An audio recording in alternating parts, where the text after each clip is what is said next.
आइए दोस्तों, एडिटोरिया का सेट नंबर 11 हम लोग देखते हैं, जो कि बीपीएससी के बिहार टीचर के लिए बहुत इम्पोर्टेंट है। आइए, पहला क्वेश्चन, करनाल का युद्ध किसके बीच लड़ा गया?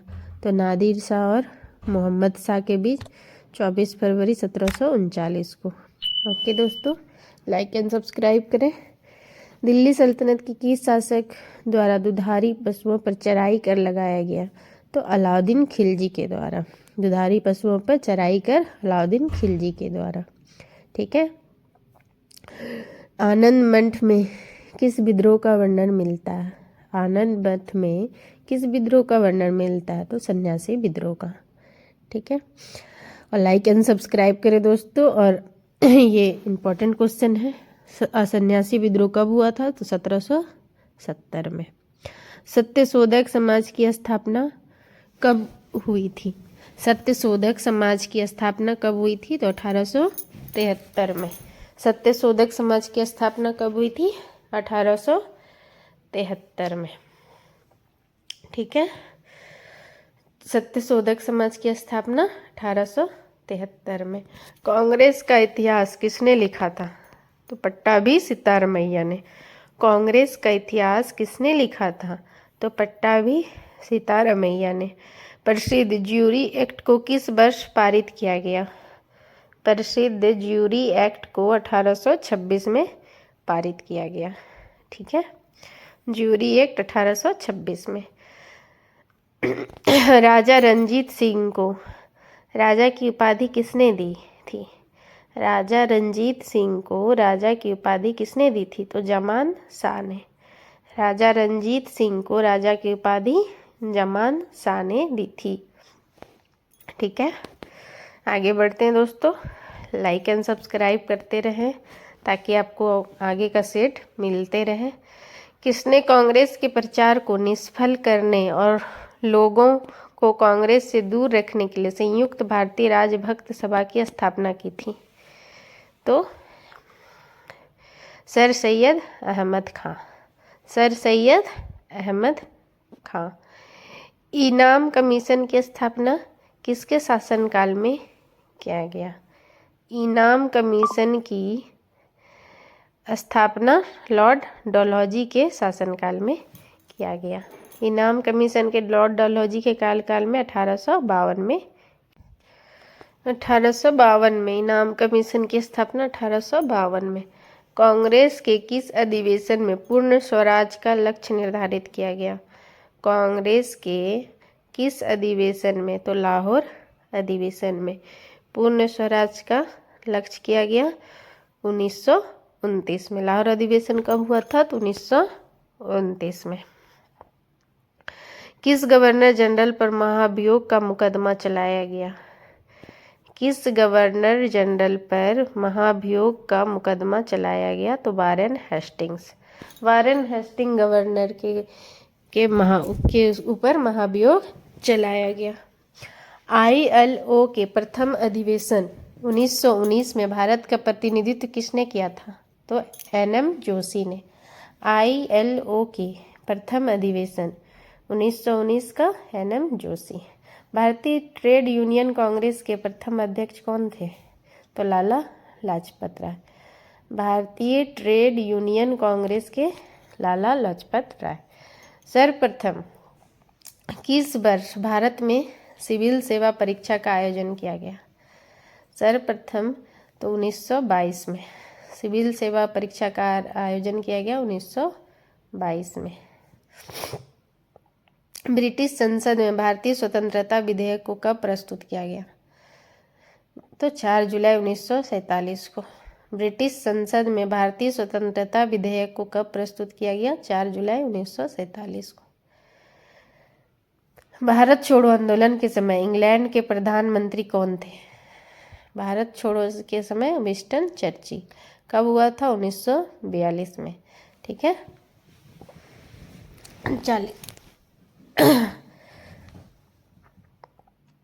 उसका कार्यकाल 40 से 45 था। क्रिप्स मिशन को निम्न में से किसने उत्तर दिनांकित चेक, पोस्ट डेटेड चेक कहकर आलोचना की? तो महात्मा गांधी ने क्रिप्स मिशन को पोस्ट डेटेड चेक कहा था महात्मा गांधी ने। मुस्लिम लीग ने किस वर्ष मुक्ति दिवस मनाया था? मुस्लिम लीग ने 1939 में। किस वर्ष मुक्ति दिवस? तो 1939 में। अखिल भारतीय मुस्लिम लीग के किस अधिवेशन में बकरीद के अवसर पर गोवध निषिद्ध का प्रस्ताव पारित किया? अखिल भारतीय मुस्लिम लीग के किस अधिवेशन में बकरीद के अवसर पर गौवध का? तो 1919 अमृतसर। 1919 अमृतसर। निम्नलिखित घटनाक्रम को कालक्रम के अनुसार आरोही क्रम में व्यवस्थित करें। आरोही क्रम में तो सी राजगोपालाचारी योजना 1944 में हुआ था। बेबेल योजना 1945 में हुआ था। माउंटबेटन योजना 1947 में हुआ था। कैबिनेट मिशन 1946 में हुआ था। तो इसको आरोही क्रम में सजाइए। सी हो जाएगा, फिर बी, तो एक हो जाएगा पहला इसका आंसर। 1 2 3 4 नहीं, सी राजगोपालाचारी होगी नहीं, इसका आंसर डी होगा। 1 2 4 3 होगा, हाँ डी होगा। देखो सी राजगोपालाचारी। आगे देख लीजिएगा दोस्तों। मैडम कामा ने 1907 में प्रथम तिरंगा ध्वज कहाँ फहराया था? स्टुटगार्ट में। मैडम कामा ने 1907 में प्रथम तिरंगा ध्वज स्टुटगार्ट में फहराया था। ठीक है। निम्न में किस हड़प्पा कालीन स्थल से टेराकोटा का हल प्राप्त हुआ? किस हड़प्पा काली से? तो बनावली से। बनावली से। किस हड़प्पा काली स्थल से टेराकोटा का हल प्राप्त हुआ? बनावली। मगध महाजनपद का उल्लेख सर्वप्रथम किस वेद में मिलता है? मगध महाजनपद का उल्लेख सर्वप्रथम अर्थववेद में मिलता है। अर्थववेद में। निम्नलिखित महाजनपद को उनकी स्थिति के अनुसार पूर्व से पश्चिम को व्यवस्थित करें। तो अंग, मगध, कौशल, मत्स्य। अंग, फिर मगध, फिर कौशल, फिर मत्स्य। अंग, मत्स्य लास्ट में। पहला अंग, फिर लास्ट में मत्स्य। भारत में प्रथम साम्राज्य की स्थापना निम्न में किस शासक के द्वारा की गई? चंद्रगुप्त मौर्य। प्रथम साम्राज्य की स्थापना किस शासक के द्वारा की गई? तो चंद्रगुप्त मौर्य। सोने के सिक्के जारी करने वाले पहला गुप्त राजा कौन थे? सोने के सिक्के जारी करने वाला चंद्रगुप्त प्रथम थे। सोने के सिक्के चंद्रगुप्त प्रथम। हर्षवर्धन प्रशासन के संबंध में गलत कथन का चयन करें। हर्षवर्धन सती प्रथा प्रचलित नहीं है, गलत है। उसके साम्राज्य में गुलामी नहीं थी, उसकी राजधानी, ये सब सही है, लेकिन प्रचलित शुरू से ही थी। सती प्रथा जो है ना, प्रचलित शुरू से ही थी। मेगास्थनीज, इसको मिलान करें। फाहियान किसके काल में आया था? चंद्रगुप्त द्वितीय में, यानी कि बी का चंद्रगुप्त, हाँ बी का होगा सी, यानी कि 2 में है, ए और बी में। मेगास्थनीज चंद्रगुप्त मौर्य के काल में आया था, ये भी सही है। ठीक है, ए का 4, बी का 3, ये दोनों में तो है। लास्ट वाला देखिए, वेनसांग। वेनसांग किसके काल में आया था? हर्षवर्धन के काल में, तो यानी कि 2 हो जाएगा, यानी इसका आंसर बी हो जाएगा। और डायनोसियस अशोक के काल में। डायनोसियस अशोक के काल में। ठीक है। सिकंदर के द्वारा भारत विजय का अभियान किस वर्ष किया गया था? सिकंदर के द्वारा भारत विजय का अभियान 326 ईसा पूर्व में किया गया। सिकंदर के द्वारा भारत विजय का अभियान 326 में किया गया। सूर्य सिद्धांत किसने लिखा? सूर्य सिद्धांत किसने लिखा? आर्यभट्ट ने। सूर्य सिद्धांत आर्यभट्ट ने लिखा। विश्व विरासत संधि पर भारत ने किस वर्ष हस्ताक्षर किया था? विश्व विरासत संधि पर भारत ने 1976 में हस्ताक्षर किया। विश्व विरासत संधि पर 1976 में। भारत का पहला परमाणु रिएक्टर कौन सा है? भारत का पहला परमाणु रिएक्टर अप्सरा है। भारत का पहला परमाणु रिएक्टर निम्न में से कौन सा है? तो अप्सरा है। ठीक है, भारत का पहला हो गया अप्सरा। अंतर्राष्ट्रीय श्रम संगठन का मुख्यालय कहाँ है? अंतर्राष्ट्रीय श्रम संगठन का मुख्यालय जेनेवा में। अंतर्राष्ट्रीय श्रम संगठन का जेनेवा में। उदय भूमि निम्न में से किस महापुरुष की समाधि स्थल है? उदय भूमि KR नारायणन की। उदय भूमि KR नारायणन की समाधि स्थल है। ठीक है, उदय भूमि KR नारायण की। देश का सर्वोच्च वीरता पुरस्कार परमवीर चक्र है। देश का सर्वोच्च वीरता परमवीर है। निम्न राज्यों में निम्न में किस एक समूह का समुद्र तट अरब सागर से सीमा साझा करती है? अरब सागर से सीमा साझा करती है तो कर्नाटक, केरल और गुजरात। देखिए अरब सागर इधर है पश्चिम साइड में, तो कर्नाटक हो गया, केरल हो गया, गुजरात हो गया। इधर पश्चिम साइड में जो भी होगा वो आपका अरब सागर में बनाती है। नीचे क्या है? हिंद महासागर है। केचुआ को किसानों का मित्र माना जाता है, इसके लिए निम्न में से सही कारणों को चुनिए। केचुआ को किसानों का मित्र क्यों माना जाता है? तो 1, 3, 4 होगा, बी इसका आंसर होगा। प्राथमिक स्तर पर भाषा सीखने सिखाने का अर्थ है। प्राथमिक स्तर पर भाषा सीखने सिखाने का अर्थ है भाषा का प्रभावी प्रयोग। प्राथमिक स्तर पर भाषा सीखने सिखाने का अर्थ है भाषा का प्रभावी प्रयोग।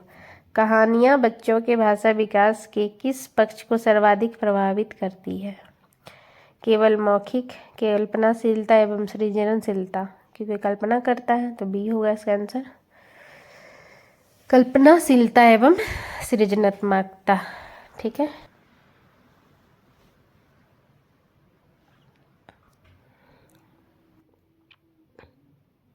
अक्टूबर 2022 में डेनमार्क के फाउंडेशन फॉर एनवायरनमेंट में एजुकेशन द्वारा भारत के किस राज्य केंद्र शासित प्रदेश के 2 समुद्री तटों को ब्लू फ्लैग का प्रमाण पत्र मिला है?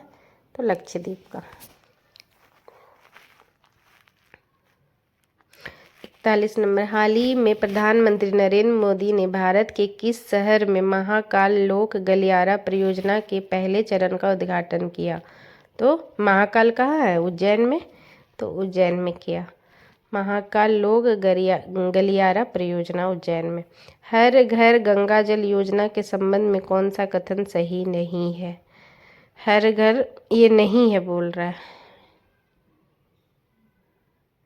इसका आंसर इसमें से कोई नहीं, यानी सब सही है। ठीक है, तीनों पढ़ लीजिएगा, लंबा हो जाएगा वीडियो इसलिए फटाफट करना है। ड्रोन के माध्यम से दवाइयाँ पहुँचाने के लिए भारत का पहला ड्रोन स्टेशन कहाँ स्थापित किया गया? तो ड्रोन के माध्यम से दवाई पहुँचाने के लिए मेघालय में किया गया, जहाँ सबसे ज़्यादा मासिनराम में सबसे ज़्यादा वर्षा होता है। नवंबर 2022 में प्रधानमंत्री नरेंद्र मोदी ने किस शहर में स्टैचू ऑफ प्रोस्पेरिटी का अनावरण किया? तो बेंगलुरु में। स्टैचू ऑफ प्रोस्पेरिटी का बेंगलुरु में किया गया।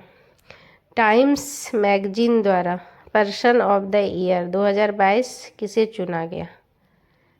टाइम्स मैगजीन द्वारा person of the year Vladimir Zelensky को चुना गया। टाइम्स मैगजीन द्वारा person of the year Vladimir Zelensky को चुना गया। निम्न में कौन सी संरचना केवल पौधे की कोशिकाओं में पाए जाते हैं और पशु कोशिकाओं में नहीं पाए जाते? तो क्लोरोप्लास्ट। पौधे की कोशिका में पाया जाता है लेकिन पशु कोशिका में नहीं पाया जाता है, तो क्लोरोप्लास्ट। पौधे में पाया जाता है, पशु में नहीं, क्लोरोप्लास्ट।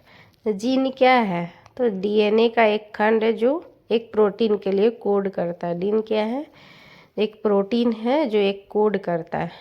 ठीक है, डीएनए का एक खंड जो एक प्रोटीन के लिए कोड करता है। किस प्रकार के कोशिका विभाजन से 2 समान संतति कोशिकाओं का निर्माण होता है? किस प्रकार के कोशिका विभाजन से 2 समान संतति कोशिकाओं का निर्माण होता है? तो माइटोसिस। माइटोसिस। किस वैज्ञानिक ने उपार्जित लक्षणों की वंशागति सिद्धांत इनहेरिटेड ऑफ एक्वायर्ड कैरेक्टरिस्टिक्स का विचार प्रतिपादित किया। तो किसने किया?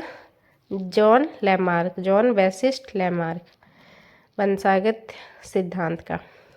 कड़वाहट के लिए मानव जीव का संवेदनशील क्षेत्र क्या? कड़वाहट पीछे के भाग में होता है, ठीक है। कड़वाहट कहाँ लगता है? पीछे के भाग में। एक स्वस्थ वयस्क मनुष्य में रक्त का कुल मात्रा कितना होता है? 5 से 6 लीटर। एक स्वस्थ वयस्क मनुष्य में कितना होता है? 5 से 6 लीटर, ठीक है। महिला सेक्स हार्मोन है एस्ट्रोजन। महिला सेक्स हार्मोन क्या है? एस्ट्रोजन। महिला सेक्स हार्मोन एस्ट्रोजन। टाइफाइड तथा कोलरा विशिष्ट उदाहरण है। टाइफाइड तथा कोलरा विशिष्ट उदाहरण है किसका? संक्रामक रोग का नहीं, जलजन्य रोग का। टाइफाइड किससे होता है? जल से, तो जलजन्य रोग से होता है टाइफाइड। प्रोकैरियोटिक कोशिकाओं की साइटोप्लाज्मिक झिल्ली किससे बनी होती है? प्रोकैरियोटिक कोशिकाओं की साइटोप्लाज्मिक झिल्ली किससे बनी होती है? तो फास्फोलिपिड से, फास्फोलिपिड से बनी होती है। एसआई प्रणाली में मूल इकाई और व्युत्पन्न इकाई के बीच क्या अंतर है? एसआई प्रणाली में मूल इकाई और व्युत्पन्न इकाई के बीच क्या अंतर है? तो मूलर इकाइयाँ माप की मूलभूत इकाइयाँ, जबकि व्युत्पन्न इकाई मूलर इकाइयों के संयोजन है। पहला ही हो जाएगा, ठीक है दोस्तों। अगर अच्छा लगे सेट तो प्लीज़ लाइक एंड सब्सक्राइब करें ताकि आप लोग को आगे का सेट भी मिलता रहे। विद्युत चुंबकीय तरंग का वेग क्या होता है? 3 × 10⁸ मीटर पर सेकेंड, यानी मीटर एस सेकेंड -1। पहला हो जाएगा। विद्युत चुंबकीय तरंग का वेग 3 × 10⁸ मीटर पर सेकेंड। कौन सा नियम बताता है कि एक वस्तु स्थिर अवस्था में ही रहेगी और गतिमान वस्तु एक स्थिर वेग के साथ गति में जारी रहेगी जब तक कि असंतुलित बल द्वारा कार्य नहीं किया जाता? तो न्यूटन का पहला नियम, ठीक है। न्यूटन का पहला नियम। घर्षण के संबंध में निम्न में कौन सा कथन सत्य है? घर्षण सदैव वस्तु की गति का विरोध करता है। पहला ही होगा इसका आंसर। घर्षण जो है सदैव वस्तु की गति का विरोध करता है। घर्षण के संबंध में घर्षण सदैव वस्तु की गति का विरोध करता है। किसी बंद पात्र में गैस है तो गैस में तापमान और दबाव के बीच क्या संबंध होता है? तो जैसे जैसे तापमान बढ़ता है दबाव भी बढ़ता है। जैसे इसका होता है ना PV = mRT, तो इसी तरह हो गया। P बढ़ेगा, जैसे जैसे तापमान बढ़ेगा तो T भी बढ़ेगा, इसीलिए ये हो जाएगा। दृश्य प्रकाश यानी विजिबल लाइट के किस रंग का तरंगदैर्घ्य सबसे कम होता है? सबसे कम होता है बैगनी का और सबसे ज़्यादा होता है लाल का। जिसका तरंगदैर्घ्य ज़्यादा उसका परिकिरण कम होगा, विचलन। किसी वस्तु का आकार शेप उसके द्वारा उत्पन्न ध्वनि को कैसे प्रभावित करता है? किसी वस्तु का आकार उसके द्वारा कैसे प्रभावित, किसी वस्तु का उसके द्वारा उत्पन्न ध्वनि की आवृत्ति और आयाम को प्रभावित कर सकता है। बी हो जाएगा। थोड़ा सा दिक्कत हुआ दोस्तों।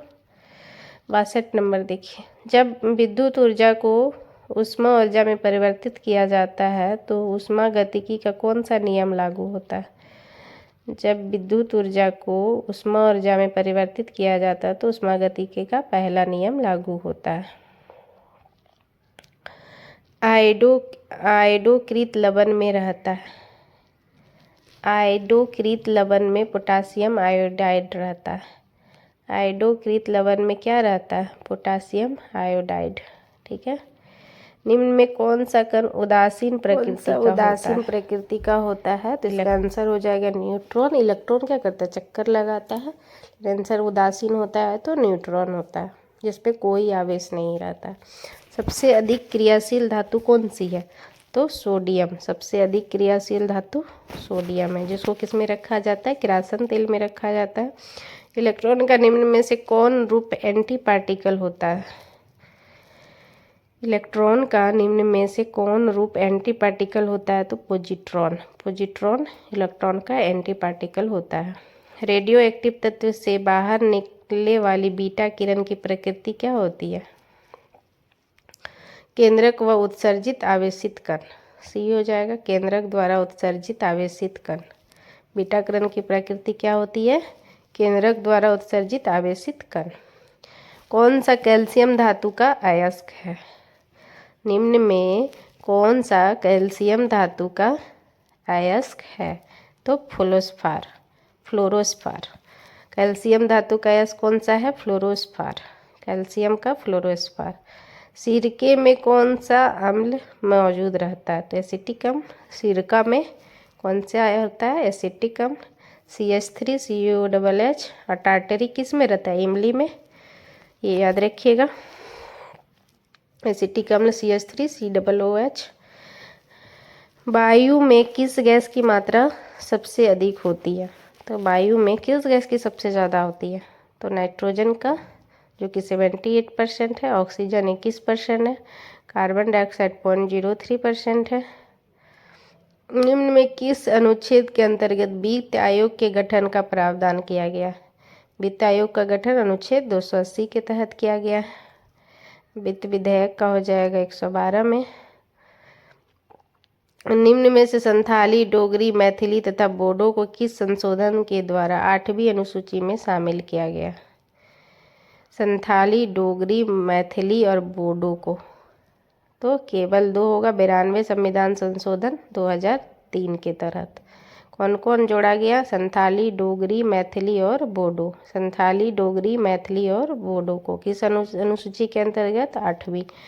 ठीक है। 92 में किस अनुच्छेद के तहत आपातकाल के दौरान राष्ट्रपति के आदेश द्वारा अनुच्छेद 19 में वर्णित मौलिक अधिकार का स्वनिलंबन हो जाता है? मौलिक अधिकार का अनुच्छेद 358। आपातकाल के दौरान अपने हो गया 358। मौलिक अधिकार के उल्लंघन होने पर इसकी सुनवाई करने की शक्ति किसे प्राप्त है? मौलिक अधिकार उच्च न्यायालय और सर्वोच्च न्यायालय दोनों के पास है। उच्च न्यायालय और सर्वोच्च न्यायालय। निम्न में से किसकी नियुक्ति राज्यपाल द्वारा की जाती है, लेकिन उसे हटाने का अधिकार राष्ट्रपति को है? तो राज्य लोक सेवा आयोग के अध्यक्ष राज्यपाल द्वारा की जाती है, लेकिन हटा कौन सकता है? राष्ट्रपति। लोकसभा और राज्यसभा की संयुक्त बैठक कौन बुला सकता है? तो लोकसभा का अध्यक्ष। राष्ट्रपति। निम्न में से कौन लोकसभा और राज्यसभा की संयुक्त बैठक बुला सकता है? तो राष्ट्रपति बुला सकता है। बी होगा इसका आंसर। पंचायती राज व्यवस्था को लाने का मूल उद्देश्य क्या था? सत्ता का विकेंद्रीकरण। पंचायती राज व्यवस्था को लाने का मूल उद्देश्य था सत्ता का विकेंद्रीकरण। 92 संविधान संशोधन अधिनियम 2003 के द्वारा संविधान की 8वीं अनुसूची में कौन सी भाषा नहीं जोड़ी गई? अभी हम लोग पढ़े थे दोस्तों, नेपाली नहीं था, संथाली था, डोगरी था, ये सब था, लेकिन नेपाली नहीं था। बोडो भी था, लेकिन नेपाली नहीं है। कौन सा ऐसे प्रधानमंत्री रहे जो पद ग्रहण करते समय संसद के किसी भी सदन के सदस्य नहीं थे? प्रधानमंत्री रहे जो ग्रहण करते समय PV नरसिम्हा राव, जो कि किसी भी सदन के सदस्य नहीं थे। मौलिक अधिकार और राज्य के नीति निर्देशक सिद्धांत की मित्रता के संबंध में कौन सा कथन गलत है? मौलिक अधिकार, इसमें से कोई नहीं, सब सही है। इसको पढ़ लीजिएगा। नीति निर्देशक सिद्धांत 80 क्वेश्चन हो गया दोस्तों। ठीक है, लाइक एंड सब्सक्राइब करें। ओके, आप लोग को अगर सेट अच्छा लगा तो कमेंट भी करें और अपना आगे भी बढ़ाएं।